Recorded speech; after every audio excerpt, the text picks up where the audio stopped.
Good morning guys, welcome back to my channel. তোমরা সবাই কেমন আছো? আশা করছি ভালো আছো। আমিও কিন্তু খুব ভালো আছি। সকালবেলা উঠেই ভাবলাম এদিকটা ঝাড় দিয়ে নিই, কারণ ছাদ আমাদের প্রত্যেক সপ্তাহে এক দুবার ঝাড় দেওয়া হয়। তো আমি ভাবলাম একটু ঝাড় দিয়ে নিই, কারণ যেহেতু আজকে একটুখানি এক জায়গায় বেরিয়ে যাবার প্ল্যানিং আছে। তো কোথায় যাব সেটা কিন্তু এখন বলবো না, পুরো ব্লগটা দেখো, তুমি জানতে পারবে। তো এর জন্য আমি ভাবলাম যতটা পারবো কাজবাজ গুছিয়ে রেখেই তারপর বেরাবো। তাই ওইদিকে ছাদটা একটু ঝাড় দিয়ে নিলাম। তারপর সকালবেলা এই দিকটা উঠে আমি জানলা টাল্লাগুলো গুছিয়ে জানলার এই জায়গাগুলো মুছে ফেলছি। প্রত্যেক সপ্তাহে একদিন বাদ দিয়ে দিয়ে এই জানলার এই ধারগুলোকে যদি মুছে ফেলো, এই জায়গাটা কিন্তু প্রচণ্ড পরিষ্কার থাকবে আর কোনো ছাপও হবে না। যেহেতু আমাদের একটু ধুলোবালি জমে এই জায়গাটায়, যেহেতু আমাদের ঘরটা একদম মিডিল পোর্শনে, রাস্তাঘাটের ধুলো তো জমবেই, কিন্তু তার জন্য আমি যতটা পারি পরিষ্কার করে রাখি।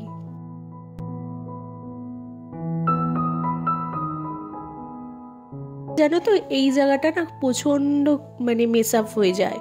তো তাই জন্য যতটা পারি আমি ক্লিন করে রাখার চেষ্টা করি। তবে ওই যে প্রত্যেক দিনের কাজ কিন্তু আমার এটা, রাত্রিবেলা এই জায়গাটায় সব এসে জড়ো হয় আর সকালবেলা করে আমি ক্লিন করি, কারণ রাত্রে করে এই জায়গাটা আর ক্লিন করা হয় না। আমি তাও মাঝে সাঝে করে রাখি, কিন্তু মাঝে মাঝে কিছু কিছু দিন আর হয়ে ওঠে না। তাই যতটা পারি ক্লিন করার চেষ্টা করি। আর এই দিকে দেখো, এটা কিন্তু অনেকটা নোংরা হয়েছে, তবে আজকে আর ওটাকে চেঞ্জ করব না, ওটা ঘুরে আসার পর তারপর চেঞ্জ করব। তাই ভাবলাম এই জায়গাটা আগে গুছিয়ে রাখি। আর ওইদিকে কটা বাসন দেখো সকালবেলা আমি বের করলাম, তো ভাবলাম এই কটা এখন মেজেই ফেলি, তাহলে কিন্তু কাজটা পরিষ্কার হয়ে থাকবে। আর এই তেলের বোতলটা না অনেকটা নোংরা হয়েছিল, বলবো না, এটা না ওই তেল, রান্না করার তেল যেহেতু ছেঁকে ঢেলে রেখেছিলাম, তারপর খুব একটা বাজে দাগ হয়ে গেছে।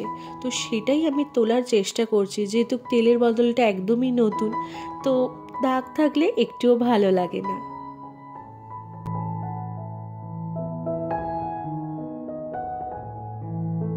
সব কিন্তু মোছামুছি করে নিচ্ছি, বিছানা যেহেতু গোছানো হয়েই গেছে। তো আমি ভাবলাম এই জায়গাগুলো একটু মুছে নিই। তো একটা ন্যাকড়া ভেজা দিয়ে আমি মুছে ফেলছি, তবে আমি কাঠের জিনিস খুব একটা ভেজা ন্যাকড়া দিয়ে মুছি না। তবে ওই যে আজকে যেহেতু তাড়াহুড়ো আছে কাজের, তাই আর বেশি কিছু দিয়ে ক্লিন করতে বসলাম না, যতটা হাতের সামনে থাকছে সেটাই পরিষ্কার করে দিচ্ছি। শীতের কালে দেরি করে ঘুম থেকে ওঠাটা স্বাভাবিক, কিন্তু যদি কাজগুলো আমি রাত্রিবেলা প্ল্যানিং করে রাখি, এতে কিন্তু কাজ করতে খুব সুবিধা হয়। আমি যদি সকালবেলা উঠে ভাবতে বসি যে আমি কি কাজ করব, এতে কিন্তু কাজের দেরি। আর যদি আমি কাজগুলো প্ল্যান করে রাখি, তাহলে কিন্তু কাজ করতেও সুবিধা, কাজটা খুব তাড়াতাড়ি হয়েও যায়। যেহেতু আজকে আমি অনেকটা তাড়াহুড়োর মধ্যে আছি, আবার লাগেজ গোছানোরও ব্যাপার আছে, তাই জন্য যত তাড়াতাড়ি পাচ্ছি কাজগুলো করে নিচ্ছি।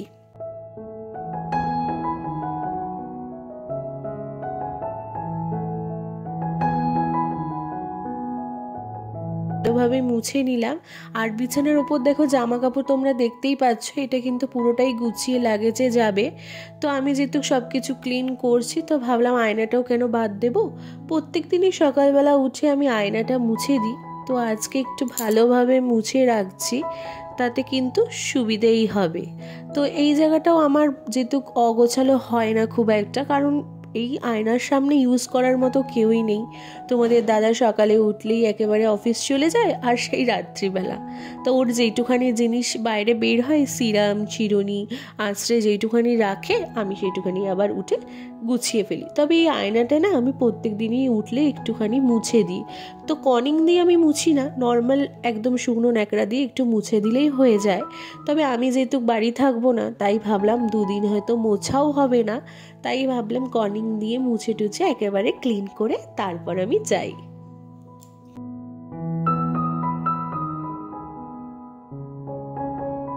কোথাও ঘুরতে যাওয়ার আগে তুমি যদি বাড়ি ঘর একেবারে ক্লিন করে রেখে যাও, কোথাও থেকে আসার পর কিন্তু একটা পজিটিভ এনার্জি লাগবে।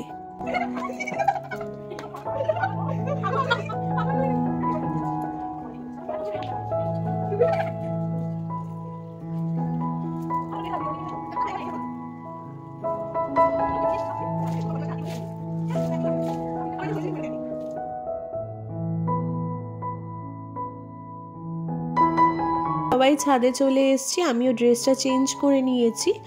আর যেহেতু স্নান করব বলে ওটা আর ভেজাবো না, ওটা একটুখানি হালকা ধুয়ে মেলে দিয়েছি। আর এইদিকে দেখো স্নান করছি, আমরা সব মাথা টাথা ঘষবো। তো এইদিকে দেখো আমরা একটু মজাও করব, যেহেতু আমার আলাদাই, কারণ সবাই যে যার বাড়ি চলে যাবে আজকে, আমিও ঘুরতে চলে যাব, তাই আজকে লাস্টবারের মতো একটু মজা করে নিলাম। তারপর সন্ধ্যেবেলা বিশ্রাম করে ঘুম থেকে ওঠার পর এদিকে সব কিছু গুছিয়ে নিয়েছি, যেগুলো কেচেছিলাম, কারণ কোথাও যাব এগুলোকে ফেলে রাখলে কিন্তু ফেলে রাখাই হবে। তাই পরিয়ে ওঠার পর আমি ভাবলাম এগুলো গুছিয়ে ফেলি। তো যেহেতু তারপর একটু খাওয়া দাওয়ার পর বিশ্রাম করেছি। আর এখন বাজে ভোর 4টে। তো 4টের মধ্যে উঠে আমি রেডি হয়ে রয়েছি। আর এদিকে দেখো আমার কিন্তু লাগেজও গোছানো হয়ে গেছে, আর এদিকে সব কিছু রেডি। এদিকে টুকিটাকি আমার একটা চাদর, জল, তারপর টুকিটাকি বিস্কিট নিয়েছি ব্যাগটা, আর ওটার মধ্যে আমাদের দুজনের ড্রেস, আর এটা আমার জাস্ট হ্যান্ড পার্স বলতে পারো। তো এদিকে দেখো আমার ড্রেসটা কেমন লাগছে অবশ্যই কিন্তু কমেন্ট করে জানাও। বাড়ির সামনে অবধি উবের বুকিং হয়ে গেছিলো, তবে আমরা এতটা দূর সে চিনতে পারছে না বলে তাকে বললাম ওখানে দাঁড়াতে। আমরা এখানে রিক্সা পেয়ে গেছি রাত্রিবেলা, তো রিক্সা করেই চলে যাব, কারণ এখন যদি এতটা আসতে যায় আমাদের কিন্তু অনেকটা লেট হয়ে যাবে, তাই আর এদিকে নিচ্ছি না। আর এখানে যাতেও চলে যাওয়ার সময় যেহেতু মা এসেছিলো, মাকে বাই করার ফুটেজটা নিয়েছিলাম, পরে দেখছি ক্যামেরাটাই অন হয়নি। তো এদিকে দেখো আমরা হাওড়াতে পৌঁছে গেছি। আর এখান থেকে যেহেতু আমাদের 6:45 ট্রেন, কিন্তু আমাদের ট্রেন অনেকটা লেট ছিল, তাই একটু ওয়েট করছিলাম।